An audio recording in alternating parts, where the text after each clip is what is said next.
Hey everybody, I'm Ivonix, and this is the Town of Light. And we need to see what this folder is. My medical file again. I don't want to know. I don't want to know anymore. There's only confusion. There were some who had scarcely seen me and thought they knew me and understood what was happening to me and could decide about my life. Okay. So now this door is open. It appears we're still at the asylum, only it's now looking even more dilapidated and abandoned than before. Is there anything in here? No?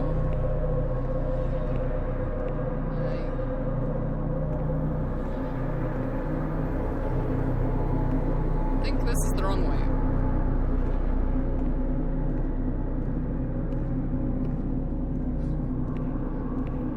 One thing that has consistently bothered me about this game is how slow you walk.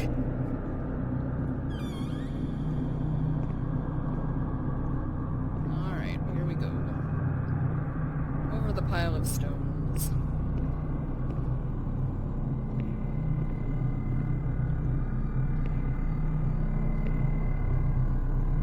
And... okay, cannot go through those doors.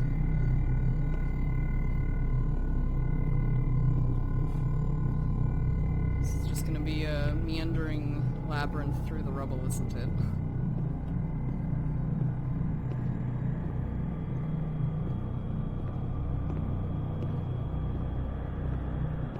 Here we go.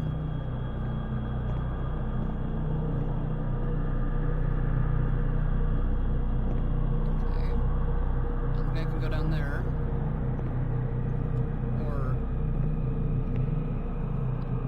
Maybe I have to?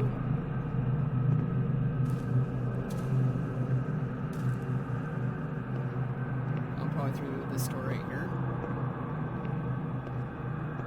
Nope! This one!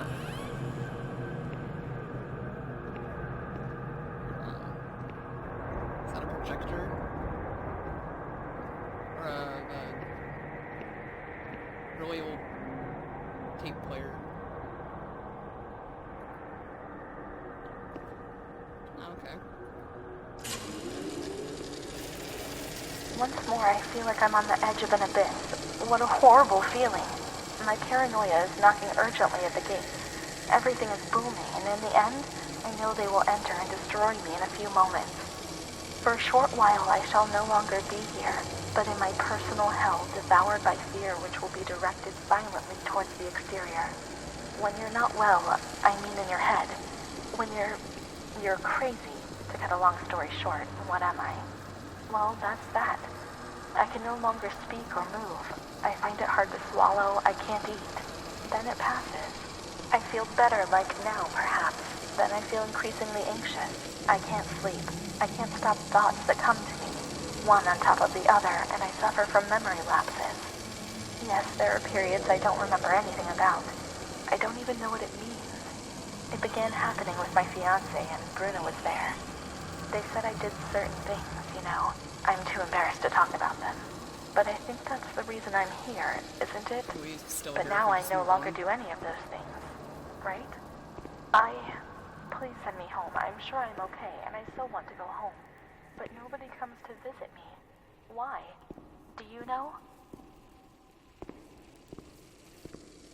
Can we go put the other one on?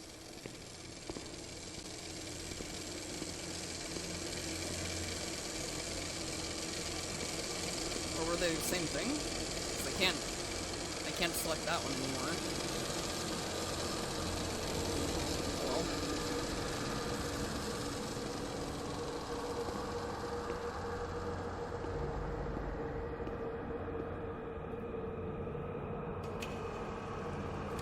Volterra. Renee T.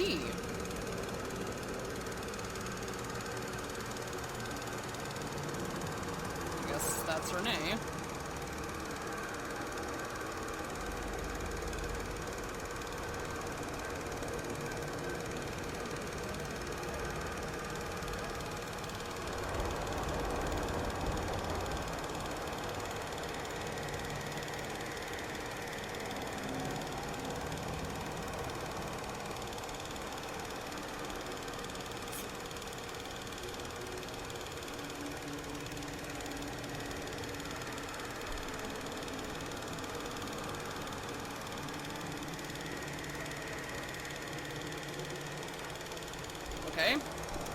guess that was just a video of Renee sitting there. No discernible reason. That's... Director.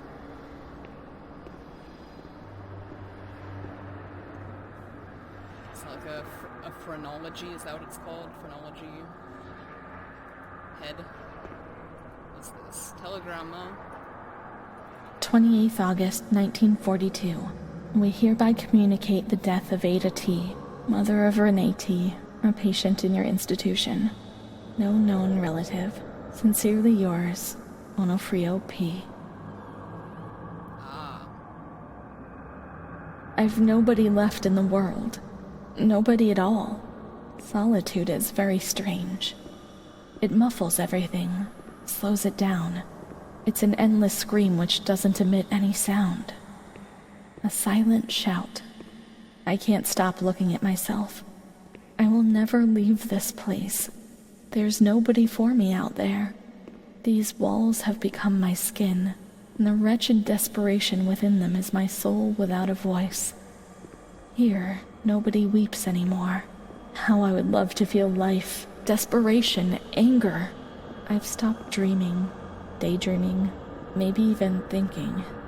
I've lived in a reality which has corroded me, depriving me of everything, even of my capacity to feel pain. Hey, I'm suddenly moving a bit faster.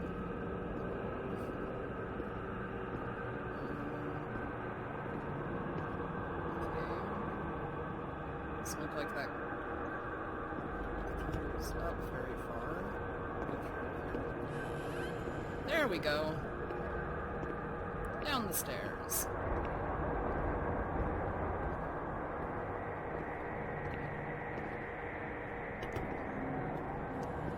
Oh. Something tells me the end is drawing near.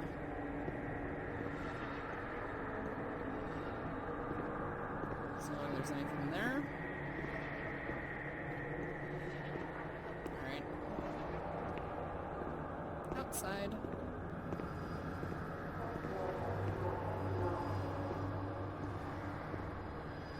Can I just leave?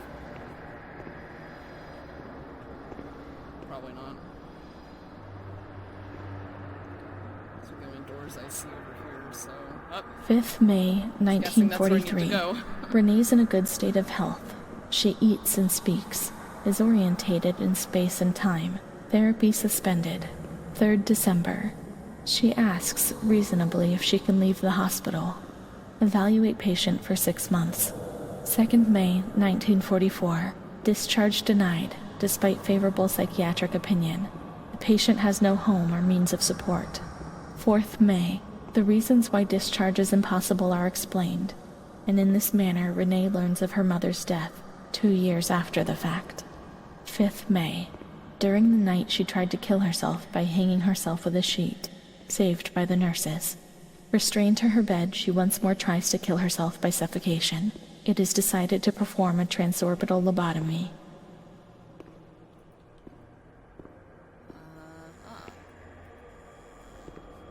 One door that I didn't go investigate. You know, I was kind of thinking that might be how it ends. Is with her getting a lobotomy. Yep.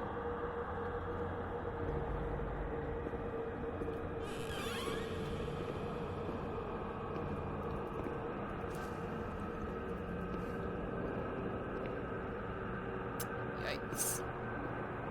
Is there anything else to look at before we resign ourselves to our fate?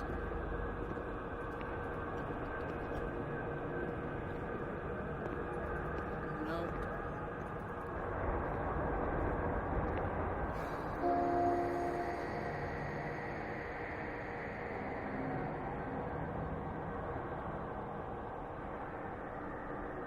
The use of lobotomy spread rapidly in Italy compared to other European countries in America.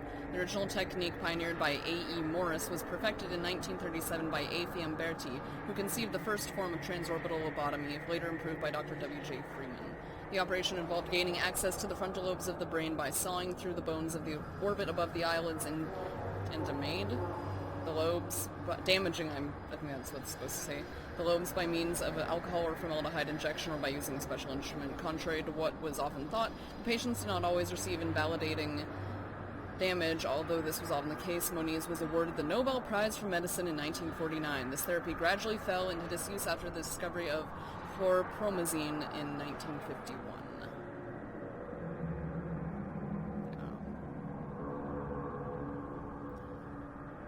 Pretty terrible shit. Oh, we're just gonna have to lay here while they do it.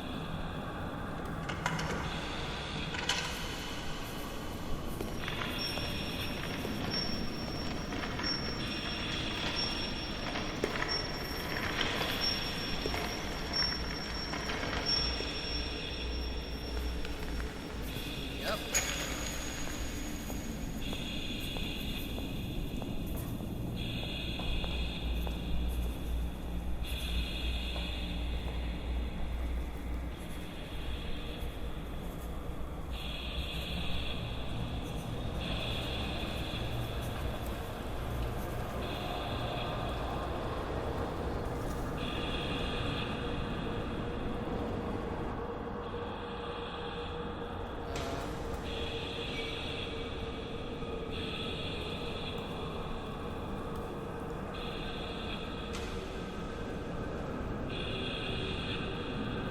Hi.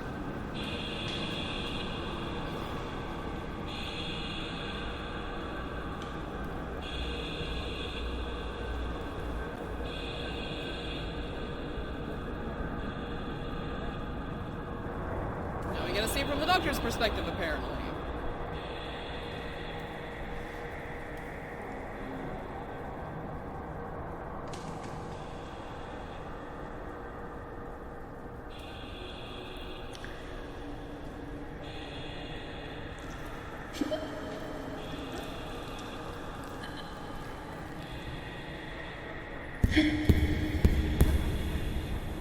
That is difficult to watch.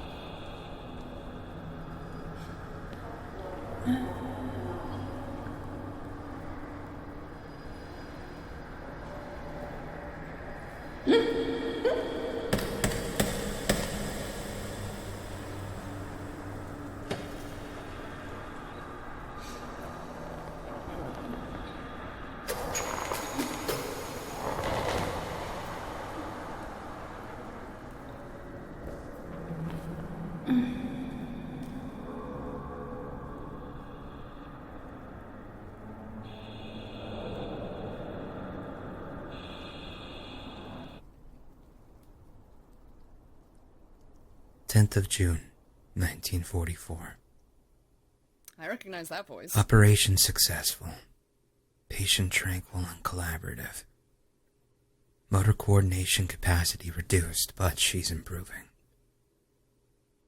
Transferred to the Tranquil department in the care of Dr. B. 25th of October.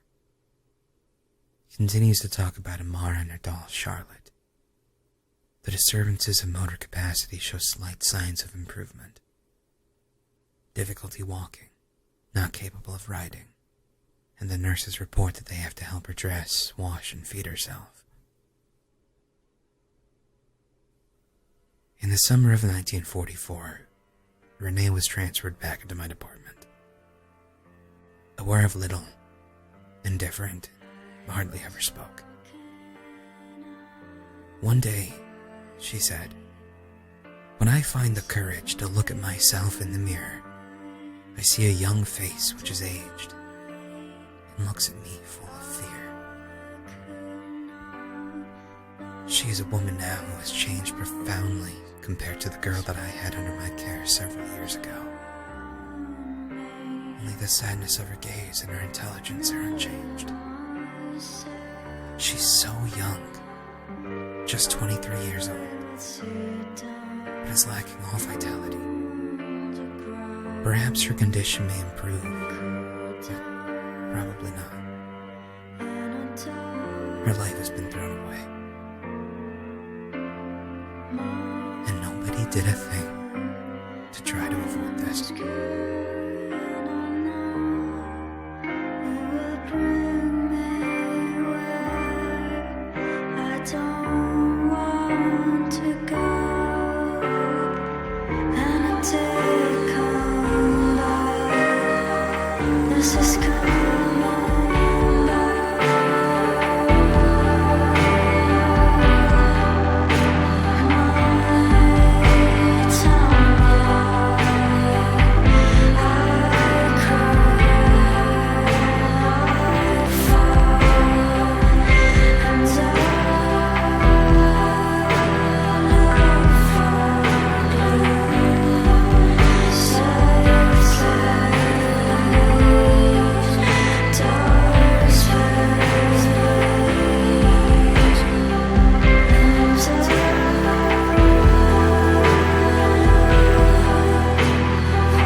And that's the game.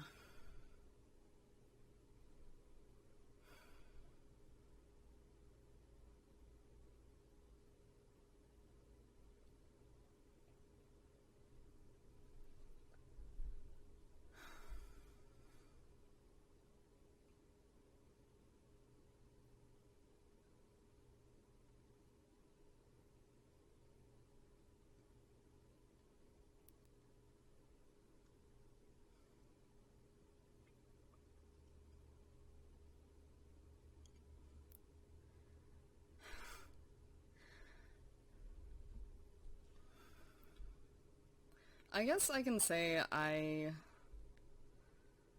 think this game accomplished its goal.